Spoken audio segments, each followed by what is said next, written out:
बिहार में चुनाव खत्म होते ही शराबबंदी पर बड़ा फैसला सामने आया है। सरकार ने संकेत दे दिया है कि कानून हटेगा नहीं बल्कि इसे और ज्यादा सख्ती से लागू किया जाएगा।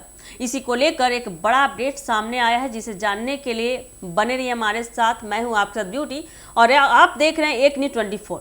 बता दें कि बिहार में शराबबंदी को लेकर पिछले कई महीनों से जो सवाल हवा में तैर रहे थे, उन पर आज सरकार ने बिल्कुल साफ और कड़ा संदेश दे दिया है। राज्य में 2016 से लागू शराबबंदी कानून को लेकर कभी हटाने की, कभी ढीला करने की, तो कभी पूरी तरह से खत्म करने की बातें कई नेताओं द्वारा उठाई जाती रही है।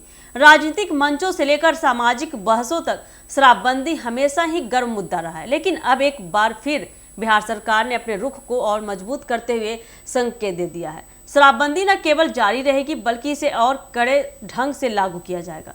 नई सरकार, नया ऊर्जा स्तर और शराबबंदी पर पुराना लेकिन और तेज स्टैंड। 20 नवंबर को नीतीश कुमार ने 10वीं बार मुख्यमंत्री पद की शपथ लेकर एक नया रिकॉर्ड बनाया है। उनके साथ 26 मंत्रियों की टीम ने भी शपथ ली और कुछ ही दिनों में सभी को विभाग भी सौंप दिए गए, अपने अपने प्रभार दिए गए। हर मंत्री अपने अपने विभाग में सक्रियता के साथ काम शुरू कर चुके हैं। इसी क्रम में जब नीतीश कुमार के भरोसेमंद और अनुभवी नेता विजेंद्र यादव ने मद्य निषेध, उत्पाद एवं निबंधन विभाग का पदभार संभाला तो सबकी नजरें उनके पहले बयान पर थी, क्योंकि यह वही विभाग है जिसके तहत शराबबंदी कानून की निगरानी, कार्रवाई और नीति लागू होती है। और जैसे ही उन्होंने कुर्सी संभाली, बिहार की राजनीति के सबसे विवादित मुद्दे पर उनका बयान सामने आया, सीधे, साफ और बिना किसी जोड़ तोड़ के। मंत्री का बड़ा ऐलान, शराबबंदी जारी रहेगी, इसे कमजोर करने का सवाल ही नहीं उठता है। पदभार ग्रहण करते ही विजेंद्र यादव ने कहा कि सरकार ने शराबबंदी लागू की थी एक सोच, एक मिशन और समाज को नशे से बचाने के उद्देश्य से। इसलिए यह नीति आज भी बिहार के लिए उतनी ही जरूरी है जितनी 2016 में थी। उन्होंने साफ किया है कि कानून हटाने की कोई योजना ही नहीं है। शराबबंदी को और प्रभावी बनाने पर काम होगा। जिन जिलों में अब भी चोरी छिपे शराब की गतिविधियां हैं, वहां कार्रवाई और तेज होगी। प्रशासन को सख्ती और संवेदनशीलता दोनों के साथ काम करने के निर्देश दिए जाएंगे।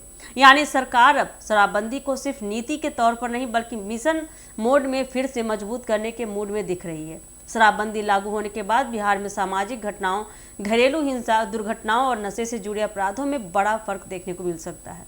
यही कारण है कि सरकार, खासकर नीतीश कुमार, इसे समाज सुधार की अपनी सबसे बड़ी पहचान मानते हैं। मंत्री विजेंद्र यादव का बयान भी इसी सोच का हिस्सा है। उनका कहना है कि शराबबंदी ने लाखों घरों को टूटने से बचाया है, महिलाओं और बच्चों के जीवन में स्थिरता लाई है और समाज में नशे के दुष्प्रभाव कम किए हैं। ऐसे में इस नीति में किसी तरह की ढील देना सरकार के एजेंडे में नहीं है। मंत्री के अनुसार कह सकते हैं कि बता दें, वैध शराब सप्लाई चेन को तोड़ने के लिए विशेष अभियान भी चलाए जाएंगे। बॉर्डर जिलों में निगरानी बढ़ेगी। पुलिस और उत्पाद विभाग के बीच बेहतर समन्वय होगा। समाज में जागरूकता अभियान को और बड़े स्तर पर शुरू किया जाएगा। शराबबंदी को लेकर जो कमियां हैं उन्हें दूर करने के लिए नई रणनीतियां बनाई जाएगी। सरकार का मकसद अब सिर्फ शराब रोकना नहीं है बल्कि नशे की जड़ को पूरी तरह से खत्म करना है। कुल मिलाकर कह सकते हैं कि आज मंत्री विजेंद्र यादव के बयान ने साफ कर दिया कि बिहार सरकार शराबबंदी कानून को न तो हटाने वाली है और न ही इसे कमजोर करने वाली है। उल्टे यह कानून अब और तेजी से, सख्ती से किया जाएगा। बिहार में नशे पर काबू पाने और समाज में सकारात्मक बदलाव लाने के लिए सरकार अब नए सिरे से शराबबंदी पर काम करेगी, मजबूती से काम करेगी। तो आने वाले समय में देखिए कि उनका फैसला कितना रंग लाता है बिहार में, तो क्या कुछ होता है। ऐसी खबरों के लिए जुड़े रहिए हमारे एक न्यूज़ 24 के साथ। दीजिएगा इजाजत। धन्यवाद।